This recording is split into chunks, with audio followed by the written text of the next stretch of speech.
Hello everyone, स्वागत है आप सभी का। होपफुली आप सभी अच्छे से प्रिपेयर कर रहे होंगे एचपी पुलिस के लिए। आपका इसमें हम मॉक टेस्ट देखेंगे। 80 क्वेश्चंस होंगे। हर क्वेश्चन का आपको डिटेल सॉल्यूशन मिलेगा।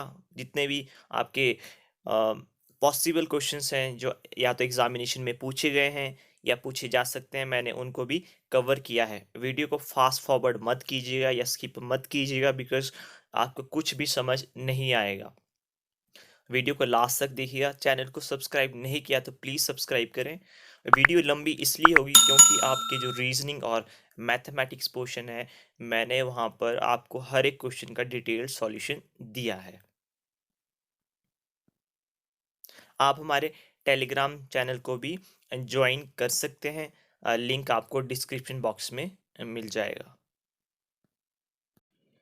फर्स्ट क्वेश्चन है आपका, choose correct synonym of peculiar. तो पेक्युलर का जो हमारा करेक्ट सिनोनियम होगा option B, strange. Next question है आपका question number 2, choose correct antonym of manifested. तो मैनिफेस्टेड का जो हमारा करेक्ट एंटोनियम यानी कि विपरीत शब्द होगा वो है आपका ऑप्शन बी, कंसील्ड। अगर आप मैनिफेस्टेड की बात करें तो इसका मतलब होता है किसी चीज़ को क्लियरली शो करना, और जो आपका कंसील्ड होता है इसका मतलब होता है किसी चीज़ को हाइड करना, किसी चीज़ को कॉन्फिडेंशियल रखना, किसी चीज़ को गुप्त रखना। तो ऑप्शन बी आपका राइट आंसर है। नेक्स्ट है आपका चेंज टू पैसिव वॉइस। तो आपके पास जो सेंटेंस दिया है ये दिया है आपके पास, थिंक बिफोर यू स्पीक। तो इसका जो हमारा पैसिव वॉइस होगी वो होगी आपकी option C, you are advised to think before you speak. देखिए आपकी एडवाइस ही होती है, हम सलाह देते हैं कि तुम्हें सोचने से बोलने से पहले सोचना चाहिए। तो ये आपकी एडवाइस होती है। तो you are advised to think before you speak. Request कोई नहीं करता है, ठीक है। तो आपका option C is the right answer. Next है आपका, find error in given sentence. आपको बताना है इसमें एरर है, the river in spate and it is overflown its bank. तो आपके पास दिया गया है, इसमें कोई एरर नहीं है, या इनमें से किसमें एरर है। तो इसका जो एरर का पार्ट है वो किसमें होगा, ऑप्शन बी। यहाँ पे जो ओवरफ्लोन है यहाँ पर आपका आएगा ओवरफ्लोड।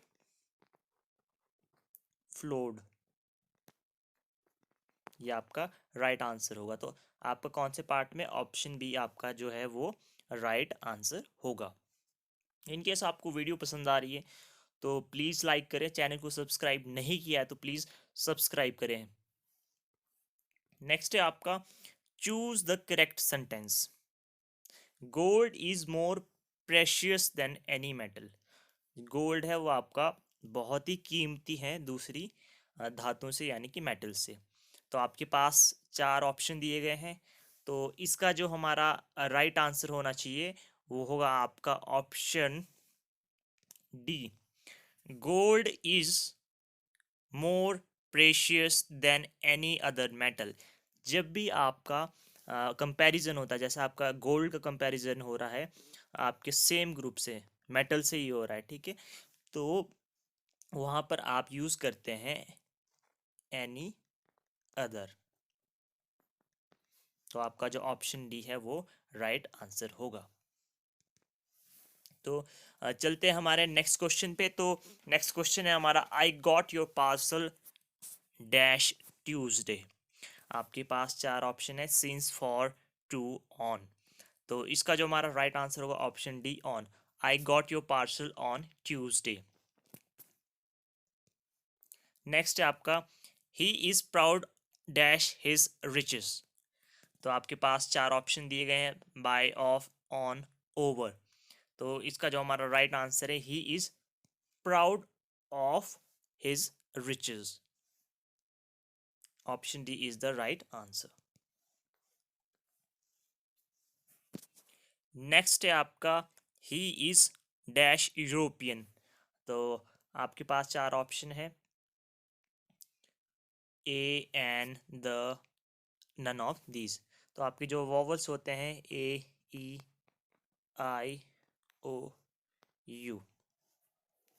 तो पहले तो आप इसका आंसर बताइए। तो इसका जो हमारा राइट आंसर है ऑप्शन ऑप्शन ए, यानी कि ए, ही इज अ यूरोपियन। यहाँ पे एन नहीं आएगा, यहाँ पे भले ही वॉवल है, तो आपको ये भी ध्यान रखना है। तो ऑप्शन बी मैंने जानबूझकर ये पुट किया था, क्योंकि आप वॉवल को देखकर ही यहाँ पर राइट आंसर करने वाले थे। तो यहाँ पर ऐसा क्यों होता है? बिकॉज यहाँ पर यूरोपियन में आपका भले ही आपका वॉवल है, बट आपकी जो साउंड है वो कॉन्सोनेंट की आती है, जैसे यू, ठीक है। तो यहाँ पे यूरोपियन, ठीक है, तो इसलिए यहाँ पर आपका एन की जगह ए आया है। जैसे आप लिखते, अब वन के, अगर आप वन का देखें तो वन में तो वॉवल आता है, बट यहाँ पर आप ए ही लिखेंगे। जैसे यूनियन, यूनियन, तो यूनियन में आप देखें तो भले ही आपका वॉवल है, बट यहाँ पर भी क्या आएगा, यहाँ पर भी आपका ए ही आएगा। एक और देखते हैं, जैसे आपका आता है ऑनेस्ट, ठीक है, तो यहाँ पे भले ही एच है, बट यहाँ पर क्या आता है, यहाँ पर आता है आपका एन, क्योंकि आपकी जो साउंड है ऑनेस्ट, ठीक है, तो आपकी एक वॉवल की साउंड आती है, तो यहाँ पर इसलिए एन आता है। तो ये चीज़ें आप ज़रूर याद रख सकते हैं। नेक्स्ट क्वेश्चन है आपका, choose the correct meaning of given idiom. To be above board, आपको इस इडियम का मतलब बताना है, टू बी अबव बोर्ड। तो इसका जो हमारा राइट आंसर है option B, to be honest in any business deal. Option B is the right answer. Next है आपका, a person who is indifferent to pains and pleasure of life। जो इंसान, जिसको पेन से भी कोई मतलब नहीं है या फिर खुशी से भी कोई मतलब नहीं है, तो इसका जो हमारा राइट आंसर होगा option A, stoic.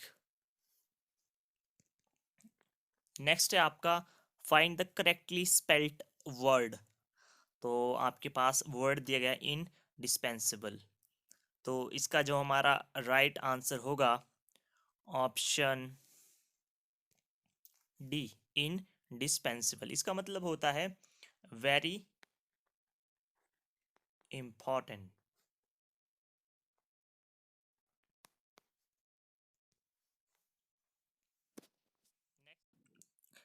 Next question है, identify part of speech. I want to go to a university in the United States. आपको यहाँ पर जो हाईलाइटेड वर्ड है यूनिवर्सिटी, इसके बारे में बताना है, क्या है आपकी वर्ब है, नाउन है, प्रोनाउन है, एडजेक्टिव है, क्या है। तो एक जनरल सा रूल है, जब भी हम जो हमारे यहाँ पर, पहले इसका आंसर देखते हैं, ऑप्शन बी इसका जो राइट होगा नाउन। जो हमारे नाउन होते हैं उन्हें जनरली हम कैपिटल लेटर्स में लिखते हैं, यानी कि हम उन्हें, उनका जो पहला जो लेटर होता है वो आपका बड़ा होता है। देखिए जहाँ, जैसे यहाँ पर यू है, तो आपका यूनिवर्सिटी किसी जगह का नाम हो सकता है, किसी इंस्टीट्यूशन का नाम हो सकता है, या एक, आपको पता ही यूनिवर्सिटी हम किसे कहते हैं, क्योंकि आपका जो नाउन होती है कि किसी का नाम हो सकता है, ठीक है, चाहे वो कुछ भी है, तो आपने ये पता लगा लिया कि ये university in the United states. तब थोड़ा सा इस क्वेश्चन के बारे में और जानते हैं कि आपका सेंटेंस कैसे कैसे बना है। तो अगर बात करते हैं हम आई, तो अगर जो हमारे यहाँ पर आई है, ये यहाँ पर क्या है, आई आपका यहाँ पर क्या है, प्रोनाउन। प्रोनाउन क्या होते हैं, जो नाउन की जगह पे आप यूज़ करते हैं, जैसे he, she, it, he, she, it, they, ये आपके प्रोनाउन होते हैं। वांट तो आपको पता है, वांट आपका क्या होगा, यहाँ पे वर्ब होगा, और गो भी आपका क्या होगा, ये आपका वर्ब होगा। तो यहाँ पर जो आपका टू है, टू और इन क्या होंगे, यहाँ पर ये होंगे आपके प्रेपोजिशन, प्रेपोजिशन।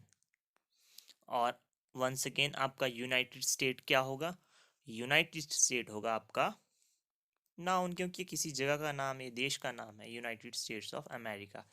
तो इस तरीके से आपने देख लिए, एक ही सेंटेंस में आपने सब कुछ ढूंढना सीख लिया है। तो इसका जो राइट आंसर था ऑप्शन बी, नाउन। अगर आपकी कोई भी फीडबैक है रिगार्डिंग किसी भी सेक्शन को लेकर, तो आप हमें प्लीज़ कमेंट सेक्शन में बताएं। चैनल को प्लीज़ सब्सक्राइब करें, वीडियो को शेयर करें, बिकॉज जितना ज़्यादा रिस्पांस इस पर होगा हम उतना ही और अच्छा कंटेंट आपको ला कर देंगे। मैंने जानबूझकर ये इजी टू मॉडरेट सेट किया है, बिकॉज कोई यूज़ नहीं होगा अगर मैं ऐसा पेपर सेट कर दूं जो आपको बहुत हार्ड लगे और जो क्वेश्चंस रेलेवेंट ना हो। तो नेक्स्ट क्वेश्चन है हमारा, do you like your new teacher? तो यहाँ पर आपको बताना है न्यू क्या है आपकी, एडवर्ब है, एडजेक्टिव है, इंटरजेक्शन है या कंजंक्शन है। तो इसका जो हमारा राइट आंसर होगा ऑप्शन बी, एडजेक्टिव। देखिए क्वेश्चन आपके जो एडजेक्टिव और एडवर्ब वाले होते हैं वो थोड़ा कंफ्यूजन वाले होते हैं। एडवर्ब होता है जो आपके वर्ब में कुछ ऐड करे, तो यहाँ पर तो वर्ब तो नहीं था, ये टीचर के बारे में बात कर रहा था, तो ये आपका एडजेक्टिव ही होना था, एडजेक्टिव जिसे हम विशेषण भी कहते हैं। तो यहाँ पर इसका भी थोड़ा देखते हैं कि यहाँ पर और क्या हो सकता है। डू क्या है यहाँ पर, ये है आपकी वर्ब यानी कि क्रिया। यू आप समझ गए, जैसे मैंने अभी बताया कि ये आपकी प्रोनाउन होगी। लाइक भी आपका वर्ब है, और योर क्या होगा, योर होगा आपका यहाँ पर प्रोनाउन। ठीक है, और टीचर, टीचर क्या है आपका, ये आपको मुझे कमेंट सेक्शन में बताना है। तो इसका जो राइट आंसर था option B, adjective. Past participle of spread, तो आपको स्प्रेड का पास्ट पार्टिसिपल बताना है। तो इसका जो हमारा राइट आंसर होगा ऑप्शन सी, इसका जो राइट आंसर होगा option C, spread. Past participle का मतलब होता है आपका फ्यूचर, फ्यूचर फॉर्म यानी कि थर्ड फॉर्म। तो स्प्रेड की फर्स्ट फॉर्म भी स्प्रेड ही होती है, सेकंड फॉर्म भी स्प्रेड ही होती है, और आपकी थर्ड फॉर्म भी स्प्रेड ही होती है।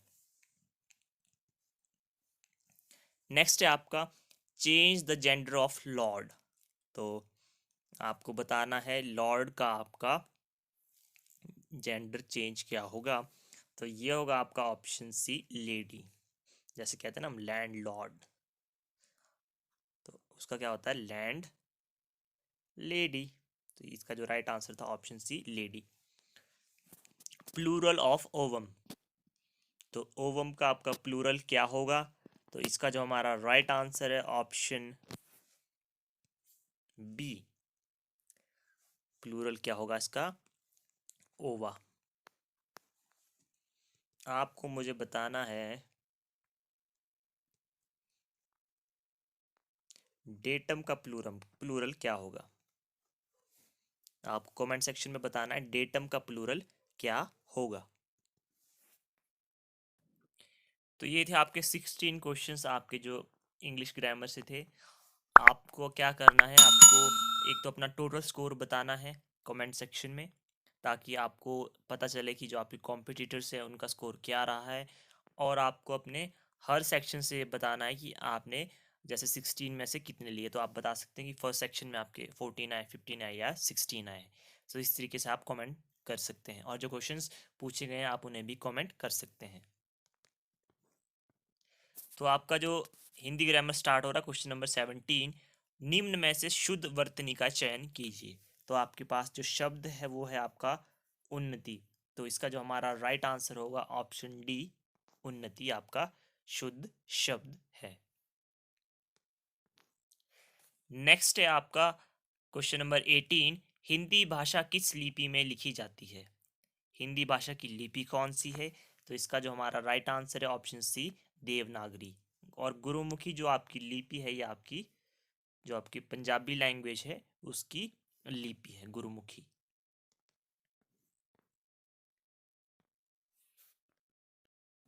नेक्स्ट क्वेश्चन है आपका, भाषा की सबसे छोटी इकाई क्या है। आपके पास चार ऑप्शन है, शब्द, व्यंजन, स्वर और वर्ण।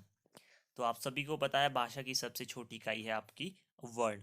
आपको मुझे कमेंट करके बताना है हिंदी भाषा में वर्णों की संख्या कुल कितनी है।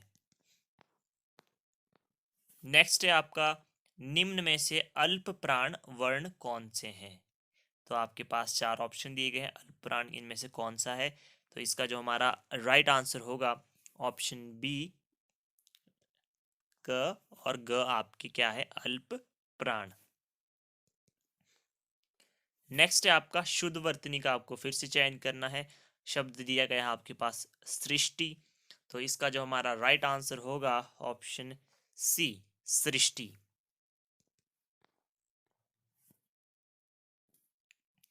तो आपका नेक्स्ट क्वेश्चन है आपको सन्मति, देखिए यहाँ पर इन्होंने थोड़ा सा गलत हो गया, यहाँ पर सन्मति का जो आपको सही संधि विच्छेद बताना है।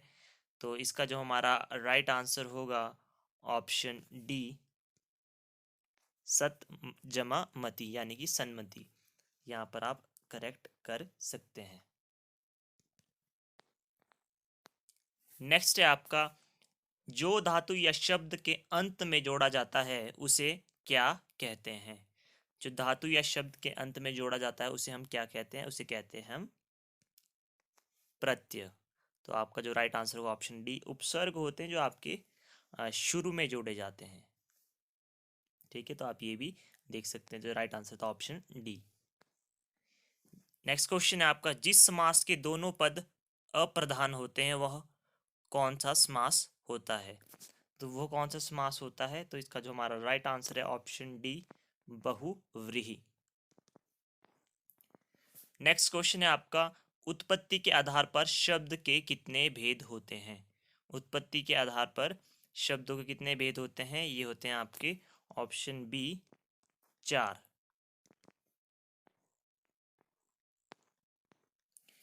नेक्स्ट क्वेश्चन है आपका संस्कृत के ऐसे शब्द जिसे हम ज्यों का त्यों प्रयोग में लाते हैं उन्हें हम क्या कहते हैं। तो आपके पास है तत्सम, तद्भव, देशज या विदेशज। तो इसका जो हमारा राइट आंसर होगा ऑप्शन ए, तत्सम। देखिए हिंदी ग्रामर में हर एक पोर्शन से एक मिनिमम एक क्वेश्चन तो लिया गया ताकि आपको वैरायटी ऑफ क्वेश्चंस मिले। नेक्स्ट है आपका निम्न में से कौन सा शब्द पुल्लिंग है। पुल्लिंग शब्द अब आपको बताना है, कपट, सुंदरता, मूर्खता या निद्रा। तो इसका जो हमारा राइट आंसर होगा ऑप्शन ए, कपट। नेक्स्ट है आपका पृथ्वी का पर्यायवाची शब्द इनमें से कौन सा है। तो हमारा जो पृथ्वी का पर्यायवाची शब्द है वो है आपका option A, Ratna garba. Next है आपका अरविंद का पर्यायवाची शब्द क्या है। तो अरविंद का पर्यायवाची शब्द आप सभी को पता है, ऑप्शन सी, कमल। आप याद रख सकते हैं कि दिल्ली में जो अरविंद केजरीवाल हैं वो कमल का फूल खिलने नहीं दे रहे हैं, तो आप इजीली याद रख सकते हैं। नेक्स्ट है आपका स्थावर का विलोम शब्द क्या है। तो जो हमारा स्थावर है इसका जो विलोम शब्द है ऑप्शन डी, जंगम। जंगल में लगने वाली आग, इसे क्या कहते हैं, जंगल में लगने वाली आग को हम कहते हैं दावानल। Option B is the right answer. Next है आपका यदि सही दिशा में परिश्रम करोगे तो अवश्य सफल हो जाओगे। आपको बताना है यह वाक्य कौन सा है।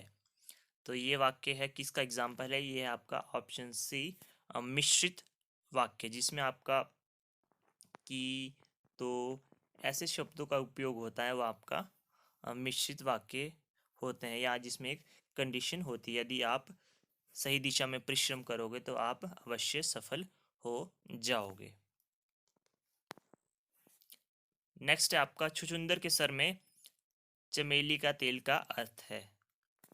तो आपके पास एक कहावत दी गई, छुचुंदर के सर में तेली चमेली का तेल। तो इसका जो हमारा राइट आंसर है ऑप्शन डी, अयोग्य व्यक्ति को अच्छा पद मिलना। तो ये था आपका हिंदी ग्रामर। तो आपका ज़्यादा बेटर रहता है बिकॉज मैक्सिमम लोगों को हिंदी ग्रामर की काफ़ी हद तक अच्छी नॉलेज रहती है। तो आइए स्टार्ट करते हैं हमारा रीजनिंग एंड एप्टीट्यूड। तो इसका देखिए आपको एक डिटेल्ड सॉल्यूशन मिलेगा। वीडियो लंबी इसी कारण होगी बिकॉज डिटेल्ड सॉल्यूशन करेंगे तभी फ़ायदा है रीजनिंग और मैथमेटिक्स पोर्शन का। तो आइए स्टार्ट करते हैं। फर्स्ट क्वेश्चन है फ्लोट सिंह। यहाँ पर देखिए ये आपका राइटिंग एरर है, यहाँ पर आएगा आपका बोट। तो आपको रिलेशनशिप बताना है, ये आपके एनालॉजी टेस्ट होता है। फ्लोट का रिलेशन है जैसे सिंक से, तो बोट का किससे होगा। देखिए फ्लोट जो होता है, फ्लोट का होता है आपका तैरना। सिंक होता डूबना, ठीक है। आप इन्हें ऑपोजिट वर्ड भी कह सकते हो। तो उसी तरीके से जो अगर आप बात करें, जो आपकी बोट होती है वो आपके पानी के ऊपर तैरती है, और जो आपकी सबमरीन यानी कि पनडुब्बी होती है वो आपकी पानी के नीचे चलती है। तो आपका जो राइट आंसर होगा ऑप्शन सी, सब मरीन। तो होपफुली आपको ये क्वेश्चन समझ आया होगा। नेक्स्ट है आपका choose the word which is different from the rest. देखिए मैं आपको साथ ही साथ हिंदी में भी बताता चलूंगा।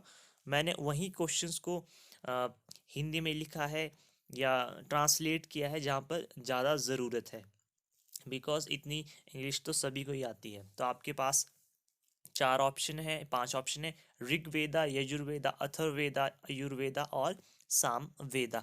तो आपको बताना है इनमें से कौन सा अलग है।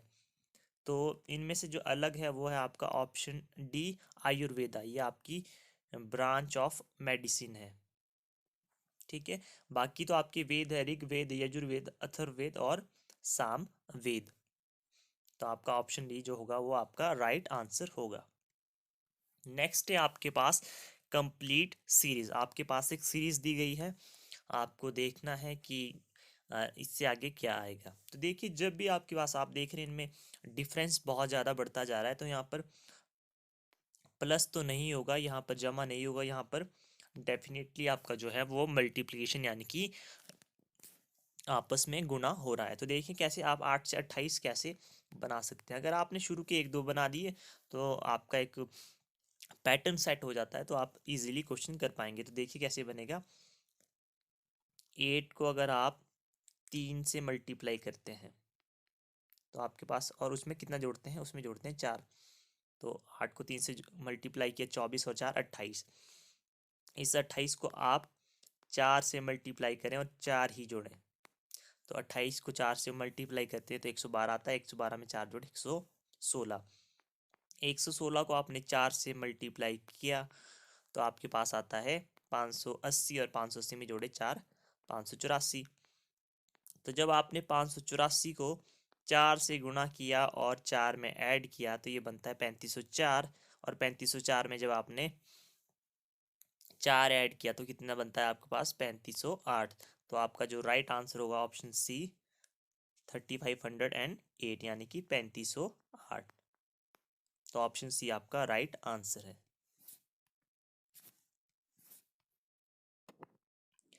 नेक्स्ट क्वेश्चन है आपका, आपके पास एक सीरीज दी गई है, आपको बताना है यहाँ पर क्या आएगा। तो अगर आप इस सीरीज को ध्यान से देखें तो एफ जी एच आई, तो नेक्स्ट आएगा आपके पास जे। तो ये आपके दो ऑप्शन गलत हैं। तो आपके पास या तो ऑप्शन ए सही होगा या ऑप्शन डी। ए सभी में कॉमन है, आपको सिर्फ डिफ्रेंशिएट करना है, यहाँ पर के आएगा या यहाँ पर आई आएगा, ठीक है। तो अगर आप यहाँ पर ध्यान से देखें तो यहाँ पर एफ जी एच आई, तो यहाँ पर क्या होगा, अगर आप देखें यहाँ पर होगा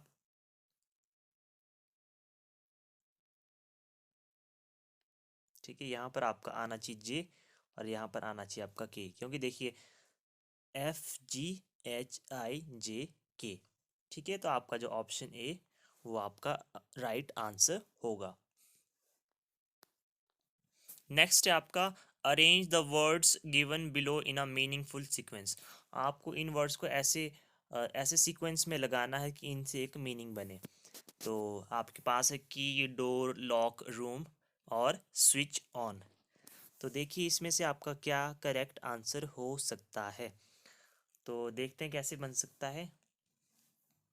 तो सबसे पहले तो आपके पास की होनी चाहिए, ठीक है। तो आपका जो फर्स्ट तो आपका होगा 1, तो आपके जो दो ऑप्शन है वो गलत हो चुके हैं। तो की किस में लगाएंगे आप, की लगाएंगे आप लगाएंगे लॉक में। और लॉक, जब आप लॉक से आपका क्या खुलेगा, लॉक से खुलेगा आपका डोर, ठीक है। और डोर से क्या खुलेगा आपका रूम, यानी कि नंबर 4, रूम से स्विच। तो 1 3 2 4, 1 3 2 4 5। तो आपका ऑप्शन सी जो है वो राइट आंसर होगा। देखिए यहाँ पर नेक्स्ट क्वेश्चन है, a man walks 1 kilometre to east and then he turns to south and walks 5 kilometre, again he turns to east and walks 2 kilometre, after this he turn to north and walks 10 kilometre, now how far is from the starting point. देखिए यहाँ पर थोड़ा सा जो आपका हिंदी में यहाँ पर प्रॉब्लम है, वो देखते हैं क्या है। यहाँ पर आपको जो है वो ये लाइन कंसीडर नहीं करनी है कि वो और वह फिर मैं बदल जाता है और 5 किलोमीटर, यहाँ पर एक ही बार आएगा कि एक आदमी है वो पूर्व में 1 किलोमीटर चलता है और फिर वह दक्षिण की तरफ चलना स्टार्ट करता है, और कितना चलता है, वह चलता है आपका 5 किलोमीटर। फिर उसके बाद वो फिर पूर्व में जाता है और कितना चलता है, 2 किलोमीटर। उसके बाद वह उत्तर दिशा में जाता है और 9 किलोमीटर चलता है। वह अपने शुरुआती बिंदु से कितना दूर है। तो आपका देखते हैं डायरेक्शन का क्वेश्चन आप कैसे करेंगे। यहाँ पर स्पेस नहीं है तो यहीं पर ही करते हैं, ऐसे कोशिश करते हैं। यहाँ पर आपका स्पेस है तो कैसे करेंगे, आपको पता ही है आपका ईस्ट यानी कि पूर्व दिशा होती है, ये आपका दक्षिण दिशा सॉरी उत्तर होता है, ये आपका पश्चिम होता है और ये आपका होता है दक्षिण। तो a man walks 1 kilometre to east, मान लीजिए यहाँ हम दूसरा पेन लेते हैं, जस्ट अ सेकेंड, कलर कोई दूसरा लेते हैं। तो देखिए अ मैन वॉक्स 1 किलोमीटर, एक इंसान है वो आपका 1 किलोमीटर चलता है, 1 किलोमीटर चलता है आपका ईस्ट में। तो आपने ईस्ट डायरेक्शन को चलना स्टार्ट किया, जस्ट अ सेकेंड,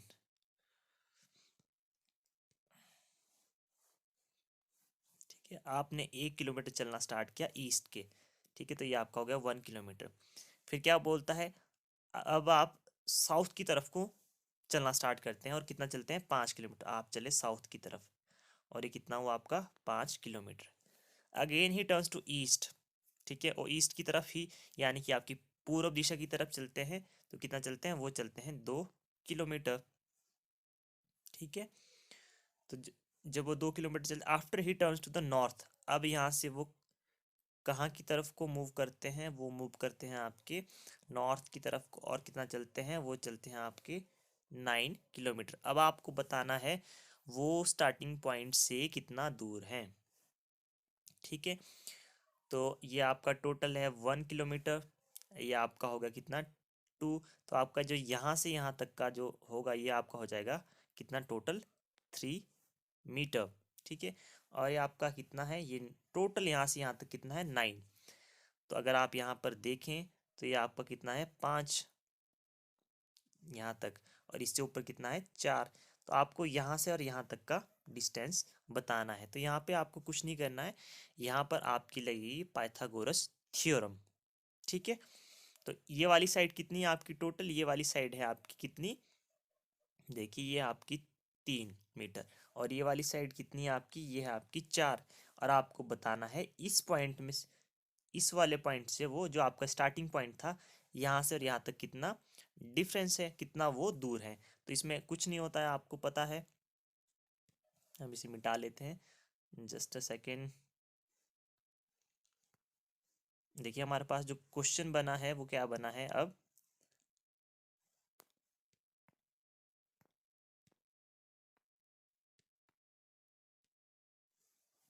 अब आपके पास कंडीशन कुछ ऐसी है, ये आपकी है 3 मीटर, ये है 4 मीटर, ये आपका स्टार्टिंग पॉइंट था और यहाँ पर आप पहुँचे हैं। अब आपको बताना है यहाँ से आप कितने दूर हैं।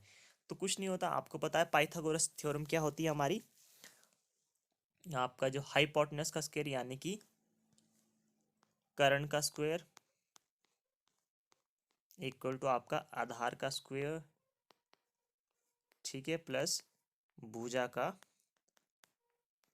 स्क्वायर, ठीक है। तो आपके पास जो हमारा हाइपोटेनस है वो आपको पता करना है।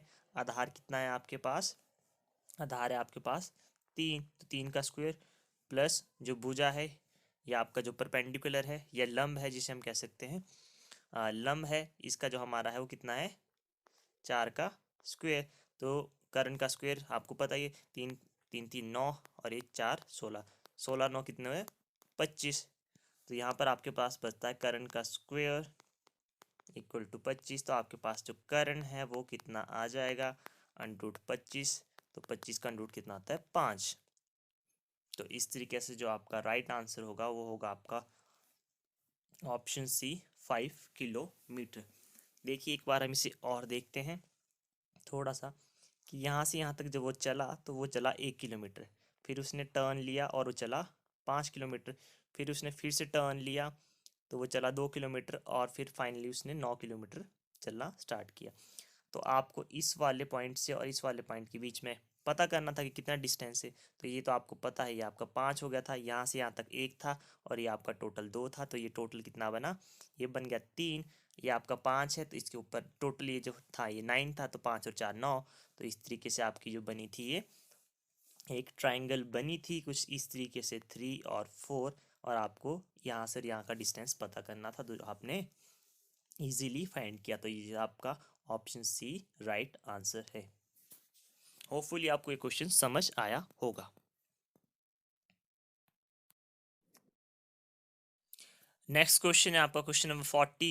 इन a row of tree, a tree is 7th from the left and 14th from the right hand, how many there are tree in a row.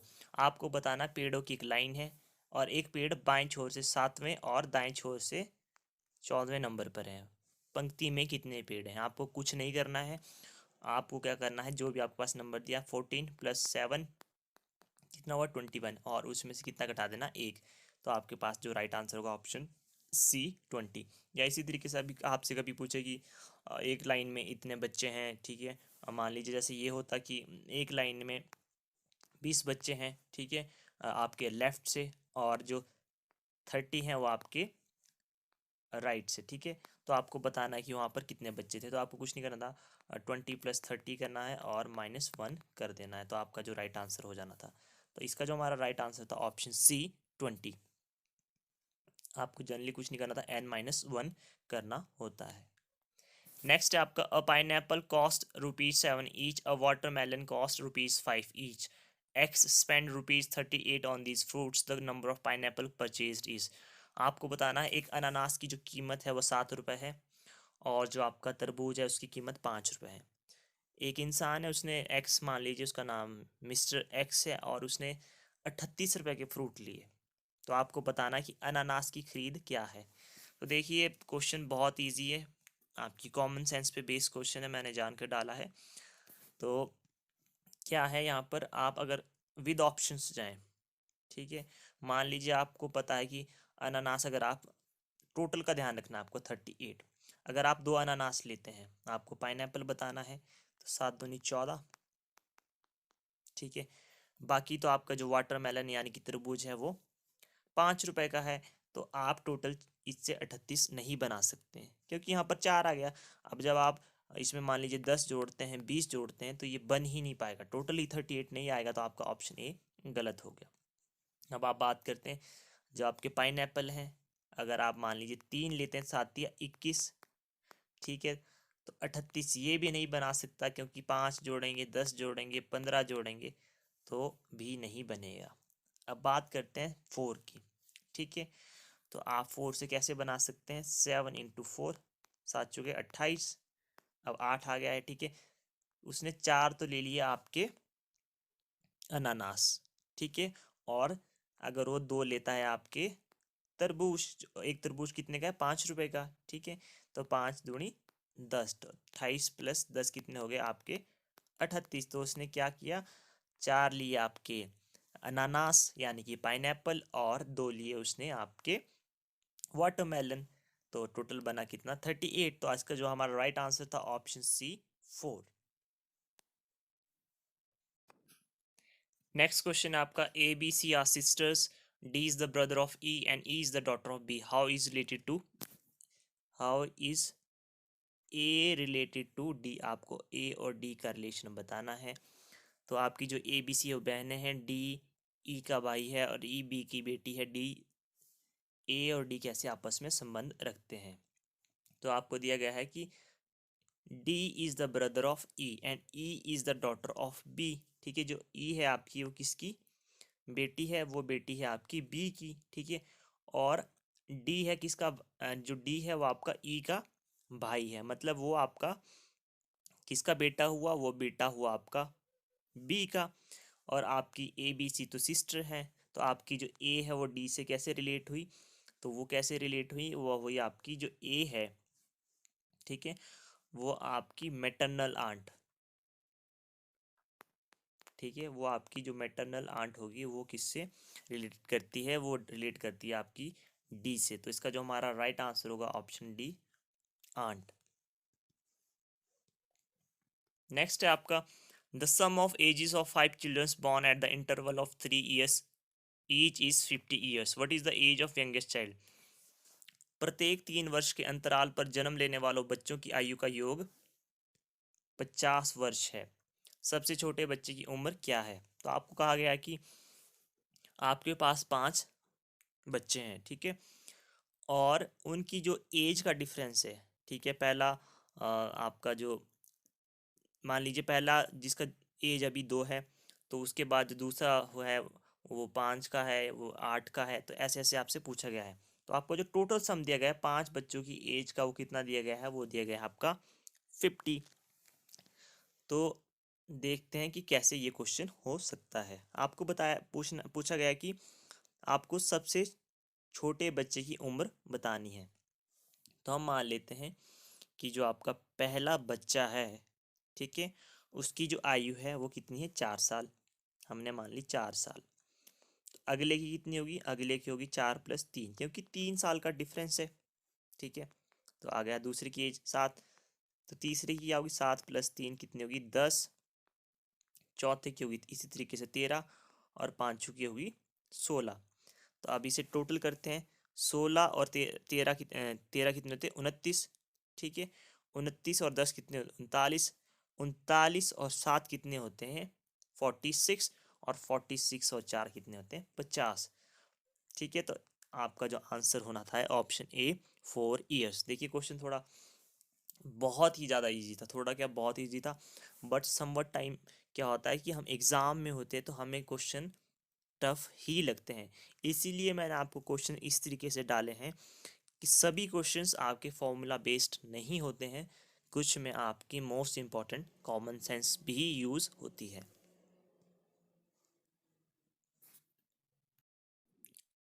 Next question है आपका a train running at the speed of 60 km/h crosses a pole in 9 seconds, what is the length of the train? आपसे पूछा गया है कि एक आपकी जो ट्रेन है उसकी स्पीड है आपकी 60 किलोमीटर प्रति घंटा, ठीक है, और वह 9 सेकंड में एक पोल को पार करती है। आपको ट्रेन की लंबाई बतानी है। तो देखते हैं कैसे इस क्वेश्चन को हम करेंगे। सबसे पहले आपको क्या करना है, किलोमीटर/आवर को आपको मीटर में लेकर आना है। तो उसे कैसे करते हैं? उसे करते हैं आप 60 इंटू 5/18 से आपको क्या करना होता है? गुणा करना होता है। तो किस पे जाएगा? 6×18 और 10×60। तो ये कितना बन गया? 10×5 = 50 और डिवाइडेड बाय 3। अब मतलब ये बना आपका 50/3। यह आ गया ये आपकी स्पीड, ठीक है। तो अगर आप गति का फॉर्मूला देखें तो क्या होता है? गति क्या होती है आपकी? दूरी बटे समय, ठीक है। आपको क्या निकालना है? आपको डिस्टेंस ही तो निकालना है। डिस्टेंस यानी कि लेंथ, यानी कि दूरी की आपको बताना है कि जो आपकी ट्रेन है उसकी लेंथ कितनी है। तो आप इसे मल्टीप्लाई कर दीजिए गति और समय को, ठीक है। तो गति तो आपको पता है 50/3, और समय कितना है? 9। तो कितना बन जाएगा? 5 3 से चला जाएगा, ठीक है, और ये बन जाएगा आपका 50 × 3 कितना बनता है? ये बनता है आपका 150 मीटर। तो जो आपका राइट आंसर होना था ऑप्शन डी, 150 मीटर। नेक्स्ट है आपका by selling a bicycle for RS यानी कि ₹2850, a shopkeeper gains 1400 if the profit is reduced to 8%, then the selling price will be. कहने की बात यह है कि एक देखिए यहाँ पर थोड़ा सा आप थोड़ा हिंदी में, बिकॉज ये ट्रांसलेशन MS वर्ड की ऑटोमेटिक है, ठीक है, तो यहाँ पर ये मिस्टेक्स कर देता है। एक दुकानदार ने एक साइकिल है उसे 2850 रुपये में बेचा और फ़ायदा हुआ 14% का। अगर उसे लाभ होता, ठीक है, अगर उसे लाभ होता, जो होता वो आपका प्रॉफिट है वो 8% की तरफ आ जाता, मतलब वो आपका 14 से 8% पे आता, तो उसका जो सेलिंग प्राइस था यानी कि विक्रय मूल्य वो कितना था।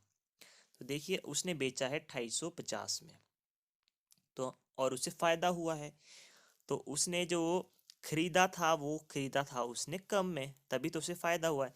तो हम यहाँ से कॉस्ट प्राइस यानी कि क्रय मूल्य कैसे निकालेंगे, क्रय मूल्य कैसे निकालेंगे, गेन कितना हुआ 100, इस गेन हुआ 14% का, ठीक है, तो 100/114 कर दीजिए।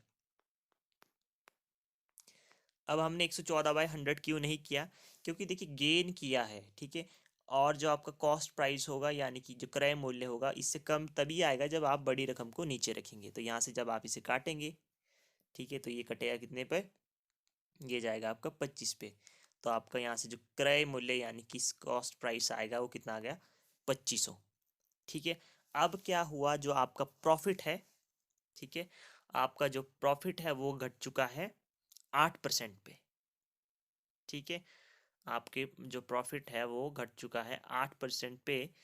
तो अब बताइए कि कितना होगा, तो आपने कुछ नहीं करना है, 108/100, ठीक है, और आपका कॉस्ट प्राइस कितना आ चुका है 2500, ठीक है, तो जब आप इसे काटेंगे, ठीक है, तो ये बन जाएगा, जब इसे आप मल्टीप्लाई करेंगे साथ में, तो ये बनेगा आपका 2700, तो आपका ऑप्शन बी राइट आंसर है।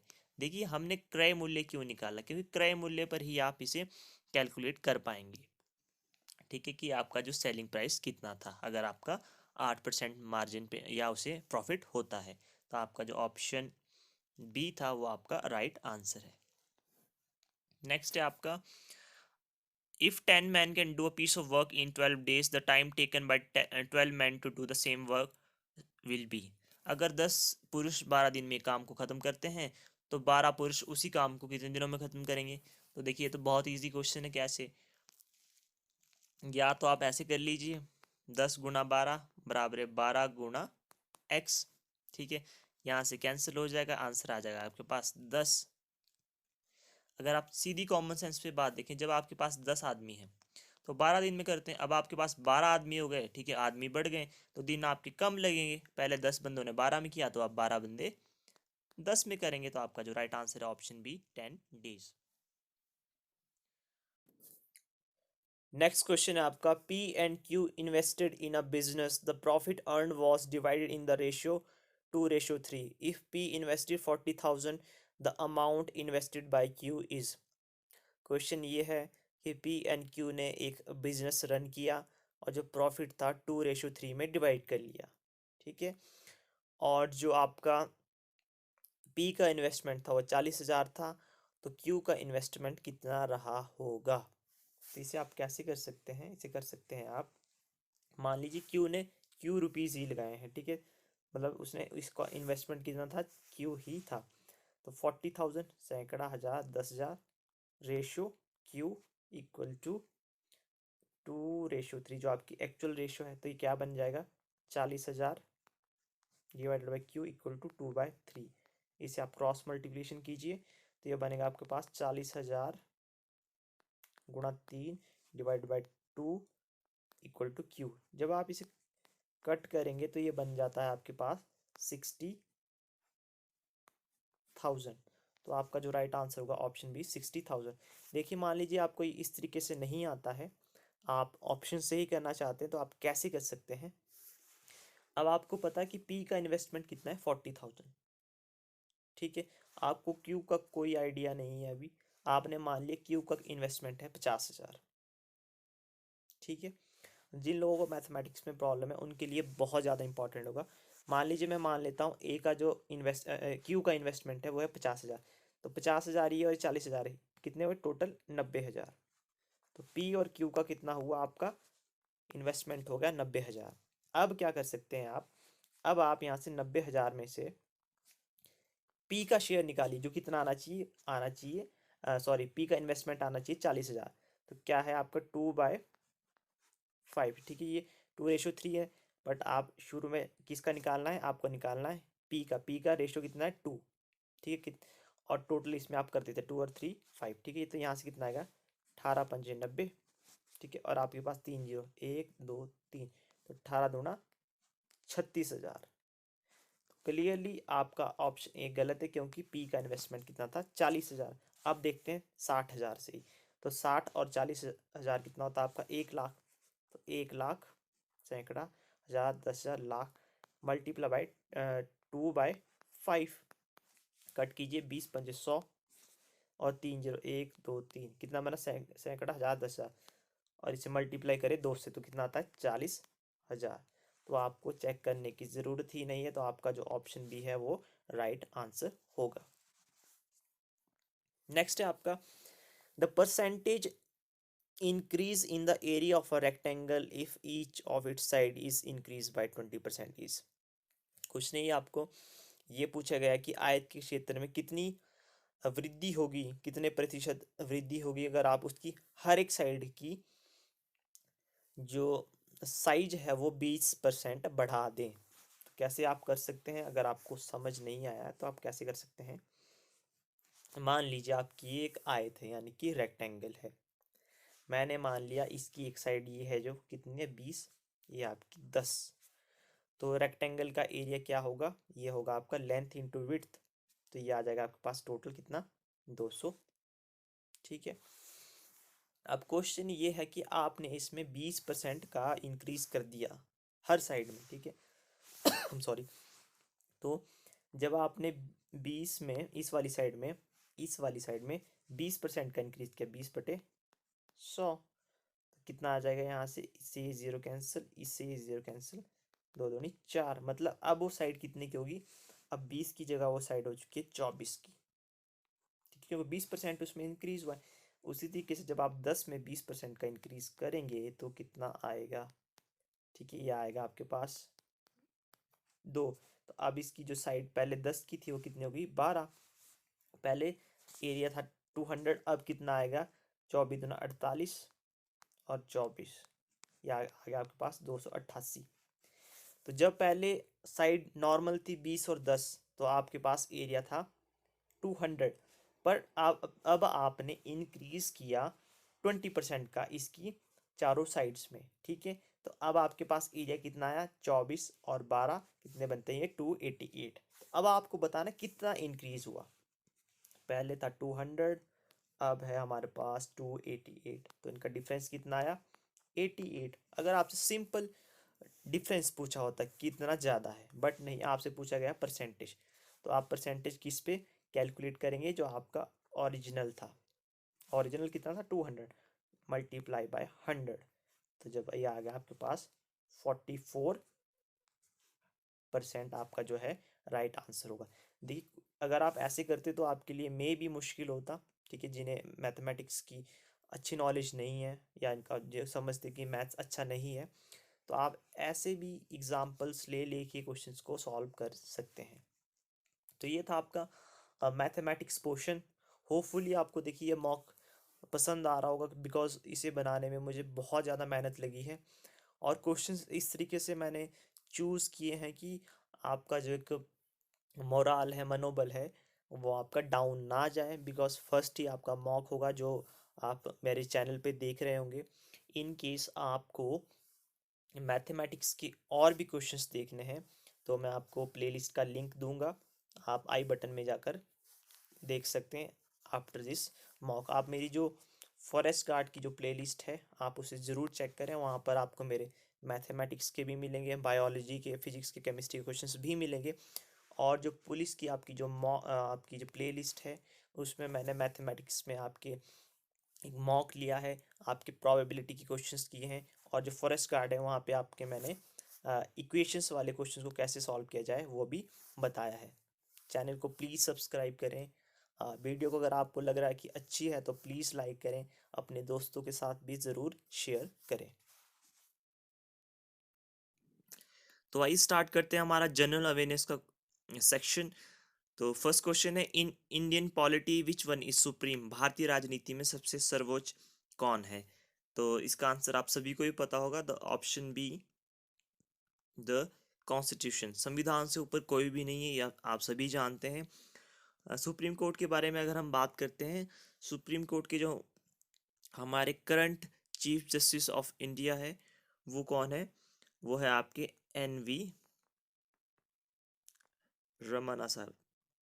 एन.वी. रमन्ना हमारे current chief justice of India है, ठीक है। और बात करते हैं हम सुप्रीम कोर्ट की थोड़ा सा और, तो इसे कहा जाता है गार्जियन ऑफ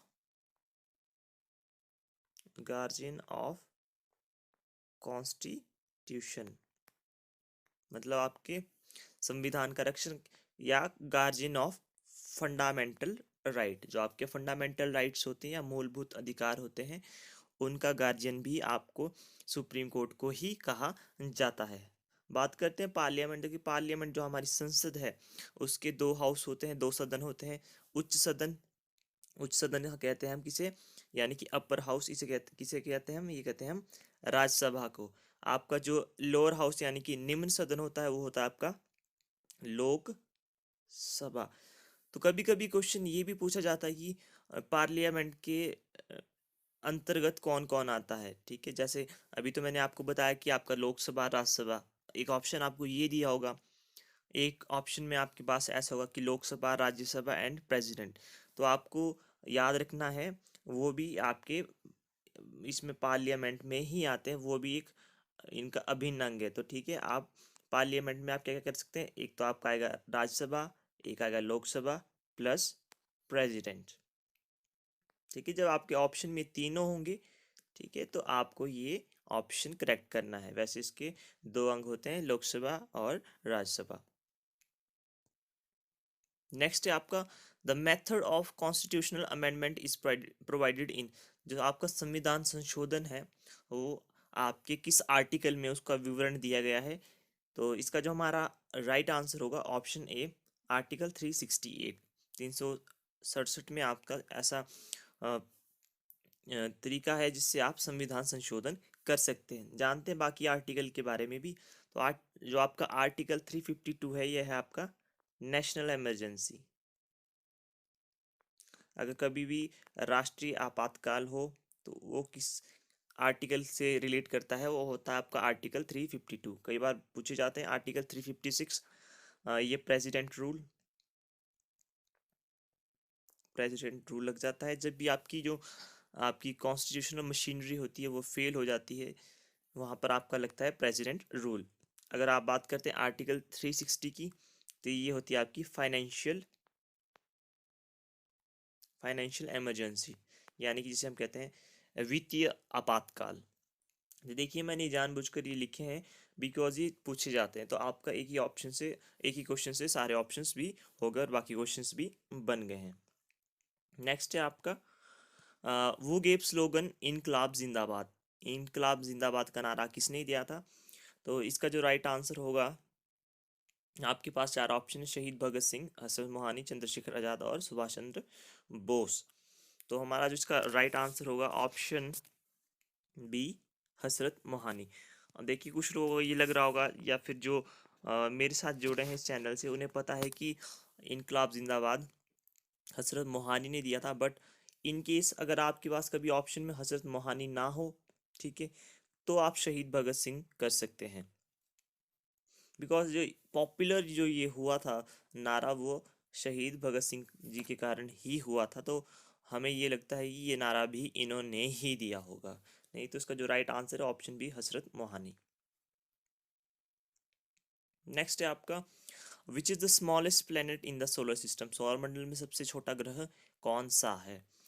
तो आप सभी को ही पता है जो हमारा सबसे छोटा ग्रह कौन सा है, वो है आपका मरक्यूरी, यानी कि बुध ग्रह आपका सबसे छोटा ग्रह है। और जो आपका बुध ग्रह है यानी कि जो मरक्यूरी है, इसकी जो रेवोल्यूशन पीरियड है, जो इसका रेवोल्यूशन पीरियड है वो सबसे ज़्यादा है, सबसे फास्ट है, सॉरी सबसे फास्ट है। ये सिर्फ 88 दिन लगाता है सूर्य की परिक्रमा, यानी कि सूर्य की चारों ओर घूमने के लिए। बात करते हैं आप मार्स की। मार्स को कहते हैं मंगल। जो आपका मंगल ग्रह है इसे ये आप क्या कहते हैं, लाल ग्रह। और आपका जो वीनस है, वीनस यानी कि शुक्र, यही आपका मॉर्निंग और इवनिंग स्टार, यानी कि सुबह का और शाम का तारा, हम इसे ही कहते हैं। और जो आपका ये शुक्र है, यही आपका सबसे गर्म ग्रह भी है। जुपिटर यानी कि बृहस्पति ग्रह है आपका, ये आपका सबसे बड़ा ग्रह, आप ये भी याद रख सकते हैं। नेक्स्ट क्वेश्चन आपका, NABARD was established in which 5 year plan. NABARD की स्थापना किस पंचवर्षीय योजना में की गई थी? तो इसका जो हमारा राइट आंसर है ऑप्शन सी, सिक्स्थ जो आपका 5 ईयर प्लान था उसमें आपके नाबार्ड की स्थापना की गई थी। और कब की गई थी? 12 जुलाई 1982 में। देखिए नाबार्ड की फुल फॉर्म क्या है ये भी पूछी जाती है, national bank for agriculture and rural development. ये आप याद रख सकते हैं। देखिए अब तो आपके जो 5 ईयर प्लान्स हैं वो बंद हो चुके हैं। नेक्स्ट है आपका, which is the second biggest continent in size. आकार में दूसरा सबसे बड़ा महाद्वीप कौन सा है? तो आपके पास 4 ऑप्शन दिए गए हैं। तो इसका जो हमारा राइट आंसर होगा ऑप्शन ए, अफ्रीका। अफ्रीका आपका साइज में दूसरा सबसे बड़ा महाद्वीप या कॉन्टिनेंट है। और आपका जो सबसे बड़ा आप सभी को पता है वो आपका कौन सा है? एशिया। और जो आपका सबसे छोटा है वो आपको पता है ऑस्ट्रेलिया। नेक्स्ट है आपका, विच नेशनल पार्क इज इन असम। असम में आपको बताना इनमें से कौन सा राष्ट्रीय उद्यान है। तो आपके पास 4 ऑप्शन है, हेमिस नेशनल पार्क भी है। तो आपका जो राइट आंसर होगा option A, Manas national park आपका असम में है। बात करते हैं सिमलीपाल नेशनल पार्क, ये कहाँ पर है? ये आपका उड़ीसा में। जो सरिस्का नेशनल पार्क है ये आपका राजस्थान में है। और जो आपका हेमिस नेशनल पार्क है ये आपका लद्दाख में। नेक्स्ट आपका आपके HPG से, in which year Mahmud Ghaznavi attacked on Kangra fort. किस साल महमूद गजनबी ने कांगड़ा जिले पर हमला किया था? तो ये आपको पता होगा। इसका जो हमारा राइट आंसर होगा ऑप्शन बी, 1009 ईस्वी में, यानी कि 1009 AD में। Option B is the right answer. Next है आपका, Great Himalaya National Park is in. आपको बताना है हमारा the Great Himalaya National Park किस जिले में है। तो आप सभी को ये पता, बार बार ये क्वेश्चन पूछा जाता है। तो इसका जो हमारा राइट आंसर है ऑप्शन सी, कुल्लू में आपका ग्रेट हिमालयन नेशनल पार्क है। ये 1984 में बना था और 2014 में ही इसे वर्ल्ड हेरिटेज साइट में इंक्लूड किया गया था। लाहौल स्पीति में आपका पीन घाटी नेशनल पार्क है, पीन घाटी नेशनल पार्क है। और अगर आप बात करते हैं सिरमौर की, सिरमौर में आपका सिंबलवाड़ा नेशनल पार्क है।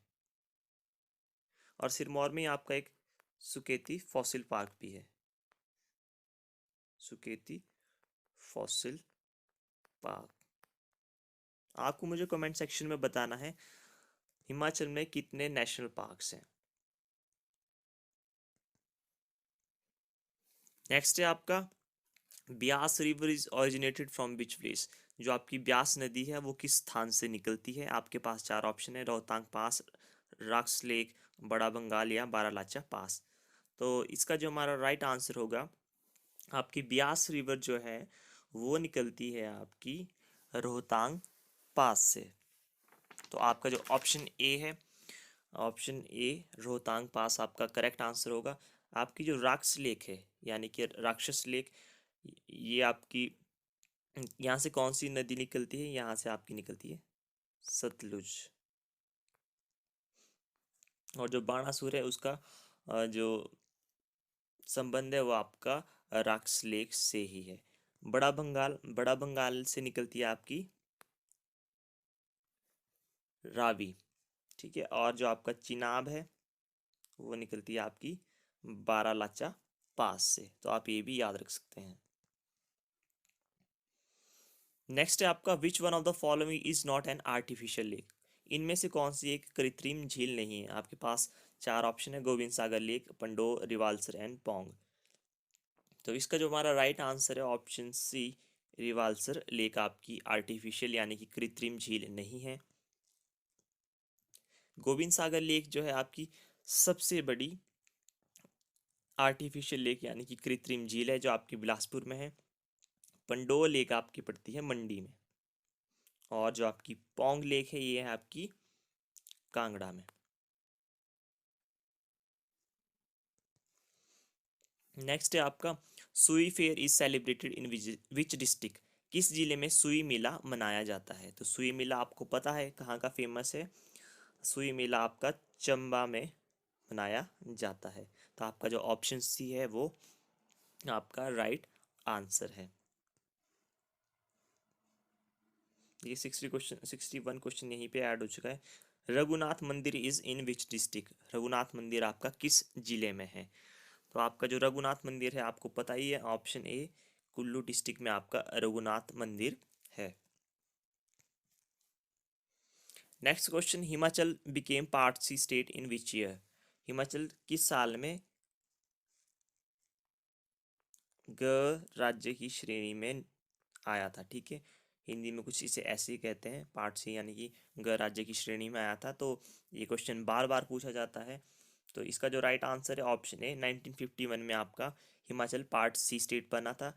जो आपका 1956 से 1971 तक आपका प्रेसिडेंशियल रूल यानी कि राष्ट्रपति शासन के अधीन था वो। तो ये आप याद रख सकते हैं। और आपके जो फर्स्ट असेंबली इलेक्शन हुए थे वो 1951 और 1952 के बीच हुए थे। तो आप ये भी याद रख सकते हैं। Where is HP police training academy. तो आपकी जहाँ पर आपके कैडेट्स जाते हैं पुलिस ट्रेनिंग के लिए, जैसे आपकी भी सिलेक्शन होगी तो आप कहाँ जाएंगे? तो इसका जो हमारा राइट आंसर है ऑप्शन बी दरोह। नेक्स्ट है आपका Rongtong hydro power project is in. Rongtong पन बिजली परियोजना कहाँ पर है?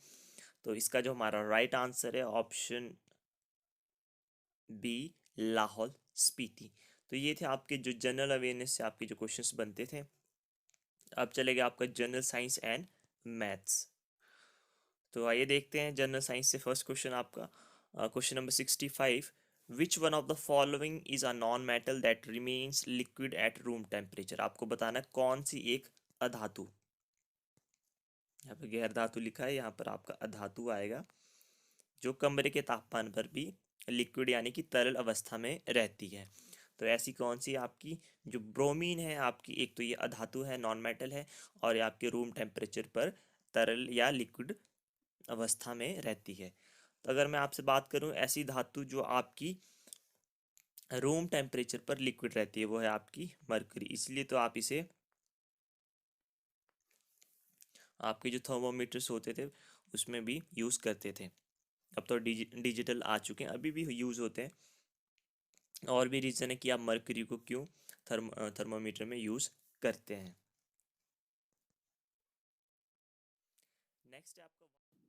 नेक्स्ट है आपका washing soda is the chemical name of. यहाँ पर थोड़ा सा जो आपका धावन सोडा है उसका जो हमारा रासायनिक नाम क्या है? वॉशिंग सोडा को आप साइंटिफिक लैंग्वेज में केमिकल नेम उसका क्या है? बहुत बार ये क्वेश्चन पूछा जाता है, इसीलिए मैंने इंक्लूड किया, बिकॉज आपको कन्फ्यूजन जो होता है वो सोडियम कार्बोनेट और सोडियम कार्बोनेट बाइकार्बोनेट में होता है। तो इसका जो हमारा राइट आंसर होगा वो क्या होगा? ये होगा आपका sodium carbonate. Option A is the right answer. आपका सोडियम कार्बोनेट होता है वही आपका धावन सोडा होता है, और इसका जो केमिकल फॉर्मूला होता है Na2CO3.10H2O। अगर आप बात करते हैं सोडियम बाई कार्बोनेट, ठीक है, सोडियम बाई कार्बोनेट होता है NaHCO3। इसे ही हम खाने वाले सोडे के नाम से भी जानते हैं। तो आप ये चीज़ें याद रख सकते हैं। नेक्स्ट है आपका which of the following is not a green house gas. Green house gas इनमें से कौन सी नहीं है? तो इसका जो हमारा राइट आंसर है ऑप्शन डी हाइड्रोजन। देखिए हाइड्रोजन जो आपकी है ये आपका भविष्य का फ्यूल के नाम से भी जानी जाती है, आपका फ्यूचर फ्यूल के नाम से भी जानी जाती है। आप इसे याद रख सकते हैं। बात करते हैं मीथेन की। मीथेन को आप क्या कहते हैं? इसे कहते हैं मार्श गैस। मार्श गैस के नाम से भी ये जानी जाती है। नाइट्रस ऑक्साइड जो होती है आपकी, वो लाफिंग गैस के नाम से भी जानी जाती है। तो आप ये क्वेश्चंस को याद रख सकते हैं। ग्रीन हाउस गैसेस क्या होती हैं? आपका जो ग्लोबल वार्मिंग के लिए कंट्रीब्यूट करती है। हैवी वाटर इज, आपके पास चार ऑप्शन दिए हैं, deuterium oxide, pH 7, rain water या टाइटेनियम ऑक्साइड। देखिए हैवी वाटर क्या होता है, ये होता है आपका ड्यूटेरियम ऑक्साइड D2O। ये आपकी जो न्यूक्लियर रिएक्टर्स होते हैं वहाँ पर ये यूज़ होता है। तो आप ये ऑप्शन ए याद रख सकते हैं। नेक्स्ट है आपका pyorrhoea is the disease of. Pyorrhoea किसकी बीमारी है, किस पार्ट में होती है? तो आप सभी को ही पता है। तो इसका जो राइट आंसर है ऑप्शन सी, गम्स मसूड़ों में। क्या आपके टूथपेस्ट में नमक है? आपने इतनी बार एड्स देखी होगी, तो वहाँ पर वो पायरिया का जिक्र करते हैं। बात करते हैं आइस में कौन सी प्रॉब्लम होती है, वो होती है आपकी सॉरी मायोपिया या बायोपिया, प्रेस बायोपिया। तो ये आपकी जो कॉमन डिजीज़ है वो आइस से रिलेटेड है। और अगर आप चाहते हैं कि आपकी जो गम्स अच्छे रहें, आपके स्ट्रेंथ बनी रहे, तो आपको विटामिन सी ज़रूर कंज्यूम करनी चाहिए, क्योंकि वो आपके दांतों के लिए बहुत ही अच्छी होती है। और आपके जो हार्ट से रिलेटेड डॉक्टर्स होते हैं उन्हें कहते हैं हम कार्डियोलॉजिस्ट।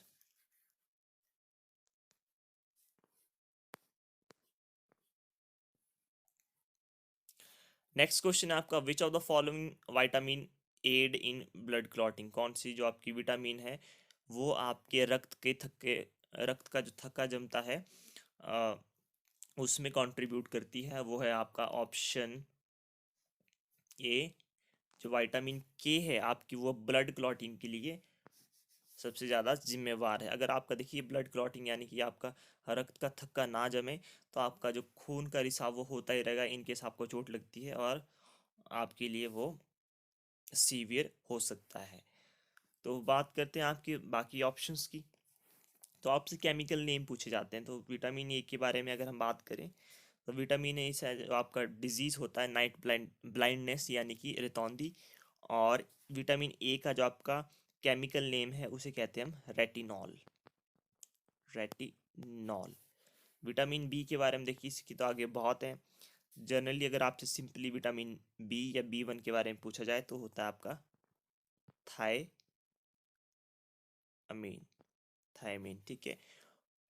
और आपका जो विटामिन बी है, विटामिन बी की वजह से, कमी की वजह से आपका बेरी बेरी डिजीज होता है। Vitamin C, ascorbic acid. Ascorbic acid, ये इसका केमिकल नेम है या साइंटिफिक नेम है। और आपकी जो विटामिन डी है, कैल्सिफेरॉल।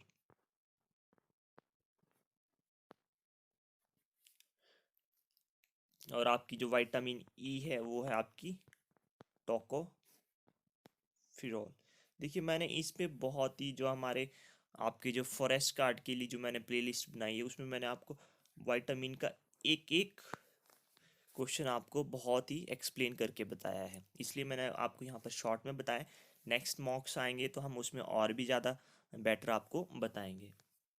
नेक्स्ट है आपका, which disease is cause by the deficiency of protein. अगर आपकी बॉडी में प्रोटीन की कमी है तो आपको कौन सी बीमारी होती है? आपको बीमारी होती है ऑप्शन बी, क्वाशिरकोर।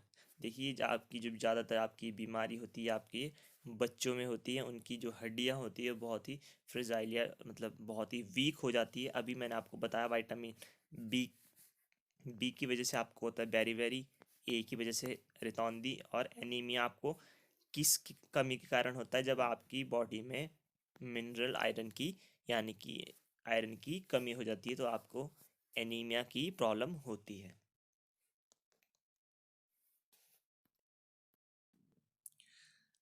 नेक्स्ट क्वेश्चन आपका मैथमेटिक्स से, value of mean and mode are this, the value of median is. आपका जो मीन और मॉड दिए गए हैं, इसकी वैल्यू आपको दी गई है, आपको मीडियन की वैल्यू फाइंड आउट करनी है। तो देखिए इसके लिए फॉर्मूला होता है आपका mean minus mode is equal to 3 mean minus mode. ये आपका फॉर्मूला होता है। जब आप इसे सिंपलीफाई करते हैं, याद करने के लिए आपके लिए ज़्यादा इजी रहेगा। वैसे तो ये भी इजी है, मीन माइनस मॉड कर लीजिए और mean minus mod multiply by 3। तो अगर आप इसे सिंपली, अगर आप इसे आगे सॉल्व करते हैं तो आपके पास क्या रिजल्ट आता है? आपके पास रिजल्ट आता है 3 median equals to 2 mean plus mode. आपको निकालना क्या था यहाँ पे? मीडियन। तो यहाँ से इसे लेफ्ट हैंड साइड को ऐसे रहने दीजिए। 2 मीन की वैल्यू कितनी है आपके पास? 30। 2 इंटू 30 प्लस मॉड की वैल्यू कितनी है? 15। तो ये बन जाएगा 60 और 15 कितने बनते हैं? 75। अरे आपका 3 मीडियन इक्वल टू 75। और यहाँ से परे जाके बटे में चला जाएगा तो आपके पास क्या आएगा? मीडियन की वैल्यू कितनी आएगी आपके पास? ये आएगी आपके पास 75/3। ये आ जाएगा आपके पास 25। तो आपका ऑप्शन ए राइट आंसर होगा। देखिए हर बार ये क्वेश्चन पूछे जाते हैं यहाँ से आपके स्टैटिक्स से, तो आप याद रख सकते हैं, समझ सकते हैं। नेक्स्ट क्वेश्चन है आपका ट्रिग्नोमेट्री से, the value of sine 45 plus cos 45 is. तो आपको साइन 45 और कॉस 45 की वैल्यू बतानी है। तो आपको पता है साइन 45 की वैल्यू कितनी होती है? 1/√2। और कॉस 45 की वैल्यू कितनी थी? 1/√2। तो जब आप इसे सॉल्व करते हैं तो इसका जो एलसीएम है वो आपका √2 ही आएगा। फिर जब आपने √2 को √2 से भाग दिया तो कितना आया? 1। प्लस √2 को √2 से भाग दिया तो आ कितना? 1। 1 प्लस 1 कितना है? 2/√2। पर आपने ऐसी वैल्यू अभी नहीं पढ़ी है, ठीक है? तो हम इसे रेशनलाइज करते हैं तो √2 इंटू √2 से मल्टीप्लाई कर लेते हैं तो ये बनता है आपका 2√2 डिवाइड बाय, जब आप √2 और √2 को मल्टीप्लाई करते हैं तो आपका बनता है 2। तो इस 2 से 2 आप कैंसिल कीजिए तो आपके पास कितना बचता है? √2। तो आपका ऑप्शन डी √2 राइट आंसर होगा। नेक्स्ट है आपका, when the shadow of a pole h metres high I am sorry h metres high is √3h metres long, the angle of elevation of the sun is. देखिए question ये है कि आपके पास एक पोल है जिसकी हाइट कितनी है? h, और उसकी जो छाया है या उसकी जो शेडो है वो कितनी मीटर लंबी है? वो है आपकी √3h मीटर लंबी। तो आपको ये एंगल बताना है, एंगल ऑफ एलिवेशन ऑफ सन, सूर्य की ऊंचाई का जो कोण है आपको बताना है। तो कैसे बनेगा?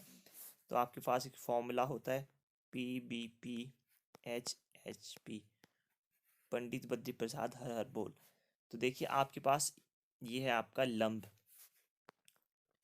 यानी परपेंडिकुलर, ये है आपका बेस यानी कि आधार। तो जो आपका ये हो गया आपका परपेंडिकुलर यानी कि लंब, और ये हो गया आपका बेस। तो यहाँ पर कौन सा है? P/B। P/B क्या बनता है? ये बनता है आपका टेंजेंट। तो हमने कंसीडर किया था कि वो आपका थीटा है, ठीक है? तो h/√3h, तो h से h कैंसिल, तो ये बनता है 1/√3। तो आपका जो टेंजेंट थीटा है 1/√3 किसकी वैल्यू होती है? ये होती है आपकी टेंजेंट 30 डिग्री की। तो आपका जो थीटा आ जाएगा वो कितना आ जाएगा? 30 डिग्री। तो आपका जो ऑप्शन ए है वो आपका राइट आंसर होगा। नेक्स्ट है आपका, the number of multiples of 4 between 10 and 250 is. जो आपके 4 के जो गुणज होंगे 10 और 250 के बीच वो कितने होंगे? तो ये आपका अर्थमेटिक प्रोग्रेशन यानी कि समांतर श्रेणी के चैप्टर से ये क्वेश्चन लिया गया है। तो देखिए कैसे कर सकते हैं। पहली बात तो ये 10 के बाद आपको पूछा गया है, ये 4 के पहाड़े में आता है। 10 के बाद 4 के पहाड़े में सबसे पहले क्या आता है? 12, फिर आता है 16, फिर आता है 20 और सो ऑन, ऐसे चलता जाता है। फिर लास्ट में पूछा गया 250। 254 से कम्प्लीटली डिवाइड नहीं होता है। जो लास्ट नंबर 250 से पहले कम्प्लीटली डिवाइड होता है वो होता है आपका 248। अगर आप देखें 4 पे जाएगा तो 6 चौका 24 और 4 दूनी 8, ये आएगा 62। तो देखिए यहाँ से अगर आप डिफरेंस देखें तो 4 का डिफरेंस, क्योंकि 4 के गुणज पूछे गए हैं। और अगर आप ए की बात करें, जो आपका फर्स्ट नंबर है वो क्या है? वो आपका 12 है। और आपका जो लास्ट नंबर है AN वो कितना है? 248। तो यहाँ से जो हमारा पता है कि फॉर्मूला क्या बनता है? AN = A + N -1 into D. A N है आपका जो लास्ट नंबर हमने अभी निकाला 248, जो आपके 4 के पहाड़े में आता है 250 से पहले। तो आ गया आपके पास 248 इक्वल टू ए, जो 10 के बाद सबसे पहला नंबर क्या आया था 4 के पहाड़े में 12 प्लस एन, तो आपको पता करना है कि कितने नंबर से आएंगे, डी डिफरेंस माने कि 4। तो 248 में से अगर आप 12 घटा देते हैं, माइनस कर लीजिए side, equal to n-1 into 4, तो ये बनता है 236। और इस 4 को आप जब बटे में ले जाएंगे तो ये यहाँ चले जाएगा, ठीक है, n-1। जब आप इसे काटेंगे तो कितने में कटता है, ये कटता है आपका 5 चौका 20 और 9 चौका 36 इक्वल टू n-1। और जब आप 59 इक्वल टू n-1, तो यहाँ से आपकी n की वैल्यू कितनी आ जाएगी, 59 प्लस 1 इक्वल टू 60। तो आपका जो राइट आंसर होगा ऑप्शन डी 60। नेक्स्ट है आपके पास रूट्स ऑफ क्वाड्रेटिक इक्वेशन। आपके पास एक इक्वेशन दी गई है, तो आपको इसके शून्य आपके रूट्स बताने हैं। तो आपके पास इक्वेशन है x² plus 7x plus 10, but आपको ऑप्शन क्या दिए गए कि जो इसके रूट्स आएंगे वो पॉजिटिव होंगे, नेगेटिव होंगे, या पॉजिटिव नेगेटिव होंगे, या रियल रूट होंगे। देखिए अगर मान लीजिए आपको, वैसे तो मुझे लगता है कि सभी को ये करना आता है, इन केस आपको लगता है कि नहीं आता है और आपको कोई भी आइडिया नहीं है, तो देखिए आपको कुछ नहीं करना है। आपको क्या करना है, जब भी आपकी पूरी इक्वेशन प्लस में होगी या पॉजिटिव होगी, तो आपके जो रूट्स होंगे वो हमेशा ही, दोनों रूट्स वो आपके नेगेटिव में होंगे। ठीक है, तो यहाँ से जो हमारा आंसर आएगा वो आपका ऑप्शन भी बोथ नेगेटिव। बट आपको बात ये भी याद रखनी है कि सम टाइम आपके जो रूट्स होते हैं वो रियल रूट्स नहीं होते हैं, तो जब आप सॉल्व करके भी देख सकते हैं आगे क्वेश्चन। ठीक है, मैं ये तब बता रहा हूँ जब आपके पास या तो बिल्कुल ही टाइम नहीं है, ठीक है, आपके पास कुछ ही सेकंड बचे, तो आप सीधा डायरेक्ट लगा सकते हैं कि बोथ नेगेटिव ही होंगे, ये तो कंफर्म है। बट अगर आपके पास टाइम है तो आप इसे सॉल्व भी कर सकते हैं, ताकि ये वाली इक्वेशन भी आप चेक कर सकें। तो आपका ऑप्शन भी इसके लिए तो राइट आंसर है। नेक्स्ट है आपका प्रोबेबिलिटी से, dice is thrown in the air, the probability of getting even number is. आपका एक जो पासा होता है, आपने उसे हवा में फेंका, और क्या प्रायिकता है कि वो आपका इवन नंबर होगा। सबसे पहली बात तो ये कि जो हमारा पासा होता है उसमें कितने नंबर होते हैं, 6, तो इससे सिर्फ 6 ही परिणाम आ सकते हैं। और जो इवन नंबर क्या होते हैं, इवन नंबर जो आपके 2 से भाग होते हैं, वो कितने हैं आपके 2 4 6, क्योंकि जो पासे में नंबर कितने होते हैं, पासे में नंबर होते हैं 1 2 3 4 5 और 6। तो अगर आप इवन नंबर की बात करें, प्रायिकता होगी कि वो इवन नंबर ही होगा। तो कितने इवन नंबर हो सकते हैं 1 से और 6 के बीच में, 2 4 6, तो कितने हुए ये टोटल, ये हुए 3, डिवाइडेड बाय टोटल जो रिजल्ट आ सकते हैं वो कितने हैं 6। तो आपकी जो प्रोबेबिलिटी होगी वो कितनी होगी 1/2। अगर आपसे ऑड नंबर पूछें तो ऑड नंबर की भी होगी 135, तो ये भी होगा 3/6 1/2। देखिए इस पे मैंने आपके लिए एक स्पेशल वीडियो बनाई थी, होपफुली आप लोगों ने देखी होगी। उसका मैं आपको आई बटन में लिंक दे दूंगा, अगर आपको प्रोबेबिलिटी अच्छे से समझनी आप उसमें देख सकते हैं। नेक्स्ट क्वेश्चन है आपका, which of the following is terminating number. ये आपका पूछा गया था, यानी कि शांत या अशांत दशमलव वाले जो आपके क्वेश्चन होते हैं। अशांत दशमलव होता है जब आपका नॉन टर्मिनेटिंग, कि आपका नंबर खत्म ही नहीं हो रहा है, और शांत होता है आपका टर्मिनेटिंग। तो शांत जैसे आपका मान लीजिए अगर आप 4 को 2 से भाग देते हो, कितना आ जाता है, पूरा पूरा कंप्लीट भाग हो जाता है, ये होता है आपका शांत।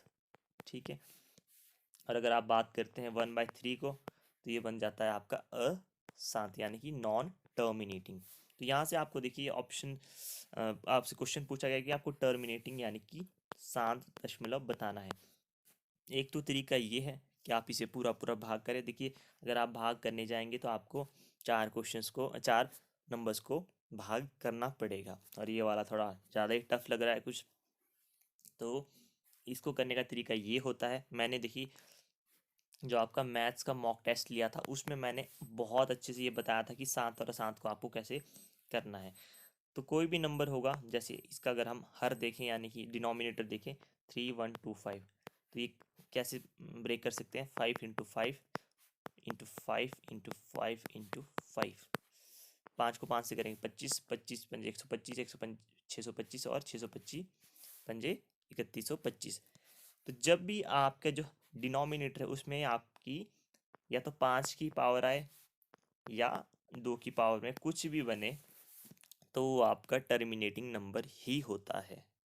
ठीक है, आप मेरी वीडियो को रेफर कर सकते हैं। तो इसका जो राइट आंसर है ऑप्शन ए, 13/3125 आपका राइट आंसर होगा। अगर आप देखें यहाँ पे 17/9 को अगर आप कैलकुलेट भी करेंगे, मान लीजिए आप कैलकुलेटर में करते हैं, तो इसका जो डिनोमिनेटर है उसमें आता है 3, तो ये आपका है नॉन टर्मिनेटिंग यानी कि अशांत। इसी तरीके से आप 21 का देखें तो 7 × 3, तो ये भी इसमें देखिए 7 और 3 आ रहा है, जबकि आना चाहिए था या तो 2 आए या आए 5। ठीक है, इसके अलावा कुछ नहीं आना चाहिए डिनोमिनेटर में जब आप फैक्टर्स करते हैं। तो आपका ये भी आपका क्या हुआ, नॉन टर्मिनेटिंग। तो राइट आंसर था option A, 13/3125। If R is the radius of the sphere then the surface area of the sphere is. आपसे पूछा गया है कि अगर आप आर आपका रेडियस ऑफ स्फीयर है, ठीक है, तो आपको इसका सरफेस एरिया ऑफ स्फीयर बताना है। सरफेस एरिया ऑफ स्फीयर कितना होता है, 4πr²। तो आपका option is the right answer. देखिए ये मैंने पहले भी मॉक टेस्ट में कराए हैं, आप उन्हें देख सकते हैं। नेक्स्ट क्वेश्चन है आपका, द पेयर्स ऑफ इक्वेशन। आपके पास इक्वेशन दी गई है, आपको ये बताना है कि इस इक्वेशन का यूनिक सॉल्यूशन होगा, 2 सॉल्यूशन होंगे, 3, 4 इनफाइनाइट, या नो सॉल्यूशन। तो देखते हैं कैसे कर सकते हैं। आपको कुछ नहीं करना है, जैसे x के साथ क्या लिखा है यहाँ पे 9, 18, y के साथ क्या लिखा, 3, 6, ये आपके 12, ये। तो अब देखें, आपको कुछ नहीं करना है, हमारे पास इक्वेशन होती है a1/a2 equal to b1/b2 equal to c1/c2। पहले हम इसे लेकर चलते हैं। तो a1 क्या होगा, x की जो आपकी कॉफिशेंट हो गए, मतलब जो x के साथ लिखा होगा, यहाँ पर कितना लिखा है 9, और a2 होगा जो इस वाली इक्वेशन में, ये कितना लिखा है 18 इक्वल टू b1 होगा आपका 3 और इस इक्वेशन से 6, और ये आपके 12/26। तो जब आप इसे काटेंगे तो कितना आएगा, ये 1/2 इक्वल टू 1/2, इसे तो काटने की ज़रूरत ही नहीं है, 12/26। तो देखिए जो आपका a1/a2 इक्वल टू b1/b2 है, बट ये आपके c1/c2 के बराबर नहीं है। तो जब आपके पास ऐसी कंडीशन बनती है,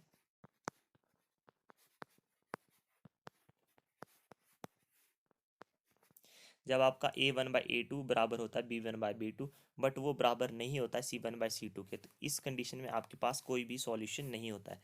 तो आपका option D is the right answer. अगर बात करते हैं हम आपकी यूनिक सॉल्यूशन की, तो वो कब होता है, जब आपका a1/a2 इक्वल टू b1/b2 होता है। तो ये आपका, sorry, a1/a2 is not equal to b1/b2, तो ये आपका यूनिक सॉल्यूशन होता है। और आपके जो इनफाइनाइट सॉल्यूशन कब होते हैं, जब आपका a1/a2 equal to b1/b2 equal to c1/c2, तब आपका कौन सा होता है, इनफाइनाइटली मैनी सॉल्यूशन, यानी कि असीम रूप से कई समाधान। तो देखिए ये था आपका फुल मॉक। मैंने पूरी कोशिश की है कि सारे क्वेश्चंस एग्जैक्ट सही हों। इन केस फिर भी कोई मिस्टेक होती है तो आई am sorry for that, but जितना मैंने कोशिश किया है मिस्टेक नहीं होगी। तो आप अपना जो स्कोर है हमें कमेंट सेक्शन में बता सकते हैं कि आप किस सेक्शन से कैसे क्वेश्चंस सही रहे, और आपका क्या इस पे फीडबैक है कि क्वेश्चंस सही थे या नहीं थे। अगर आपने चैनल को सब्सक्राइब नहीं किया तो प्लीज़ सब्सक्राइब करें, वीडियो को शेयर करें, बिकॉज एक मॉक टेस्ट को खुद से बनाने में बहुत ज़्यादा मेहनत लगती है, बहुत टाइम लगता है। तो अगर रिस्पॉन्स अच्छा रहा तो हम फिर से मॉक लेकर आएंगे, और हम कॉन्टीन्यूस मॉक लेकर आएंगे ताकि आपकी प्रैक्टिस अच्छे से हो जाए। तो मिलते हैं आपसे नेक्स्ट मॉक में। Till then have a good time, take care.